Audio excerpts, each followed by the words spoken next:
Yeah, I mean, I think everyone's why has to be different, right? So maybe your why is you want more time to yourself, or you Yeah. want more time to work on your business, or you want more time to figure out like what your business is and what it, what it should look like, or strategize the next step. So I think, not being the one that says I want more time with my kids is not wrong.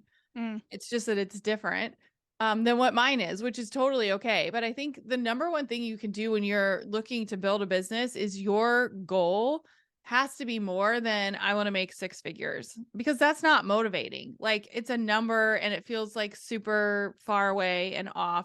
So Mhm. for me, it was like, well, what is motivating? What's the thing that's going to motivate you to, work at 6 a.m. before you have to do whatever you have to do? Mm. And so for me, it was I want to be able to put my kids on the bus. I don't know what that looks like. Maybe I change jobs. Maybe I only work a couple days a week. Maybe I start a business. But like, what's the goal? Do you have set times that you're working and you're super intentional and focused and strategic? And then when you're not working, you're doing things that you like to do, which Mhm. actually will give you more ideas about your business, because you have time to be creative. You have time to slow down. You have time to not think about the numbers. Um, and it actually leads to making more profit. And it really doesn't make sense on paper, but it's important to understand that you need that downtime. Like, you Mhm. can't just more work is not going to equal more success a week. Yeah. But then I layered on what I like to call theme days, and that is because at 6 a.m. no one wants to think about, oh, what do I want to do? Yeah. And so what I would do is be like, hey, Monday is going to be content day, because at the beginning of business, like, content is everything. It's going to do the heavy lifting for you. It's going to create and position yourself as an authority. So if you're stuck or you don't know what to do, you have to create content. And so I would always do that first. And then some days I would have like a podcast recording day or a client day. And so I knew if I only had 1 hour, that's all I was going to do. And if I was having a day where I was thinking of, oh my God, I have all these things I need to do, I would just put them on the day that I was going to do it. At least one day of the week, I have what I call my CEO day, and it's an hour or two. And I don't have anything planned. So Mm. it's a day for me to be like, hey, is this working? Is this not working? Do I need to catch up on something? Did I have a bad day earlier in the week and now I need an hour to do something? Like, so it's kind of like a catch all to just do like a little check in of what's working, what's not working. But the other thing that I do on Sunday, and this is in our planner every week, is ask myself 3 questions, and that I call them the weekly wows. And so it's what's working well. So if it's working well, we want to keep doing it, right? Like, we want to take note and say, "Oh, this was a great day this week. Why was it a great day? What do I need to improve on?" So lately for me, like, I cannot, like, my alarm goes off and I'm like, I hit snooze like 1,000 times. Mm. And so I'm like, you know what? I'm not hitting snooze this week. It's just being intentional of like, what's working well? What can I improve on? Mhm.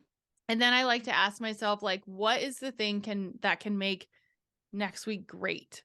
Like, if I could do something and I would feel amazing at the end of the week, what would that be? I wake up and I don't have that, like, again, it takes 30 seconds check in, then I don't have a direction. And I always say, like, I live in Ohio.